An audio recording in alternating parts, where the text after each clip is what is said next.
তোমার দামি বাইক নেই, এদিকে গার্লফ্রেন্ডের সঙ্গে তুমি বাসে করে দেখা করতে যাবে জন্য তোমার লজ্জা লাগছে, পকেট ভর্তি তোমার টাকা নেই, মাত্র 5 টাকার গার্লফ্রেন্ডের জন্য গিফট নিতে যদি তোমার খারাপ লাগে, এদিকে জামা প্যান্ট ভালো নেই, দামি ব্র্যান্ডের শু নেই, হাওয়ায় চটি পরে গার্লফ্রেন্ডের সঙ্গে দেখা করতে যাবে জন্য তোমার দ্বিধাবোধ হচ্ছে, তাহলে কিন্তু সেই মেয়ে তোমার বউ হওয়ার যোগ্য নয়।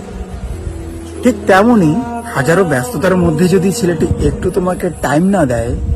মাত্র 200 টাকার কুর্তি পরে ছেলেটির সামনে গিয়ে যদি ছেলেটি তোমাকে কিউট না বলে বলে হোয়াট, এসব কি পরে আসো, 8-10টা মেয়েকে দেখো,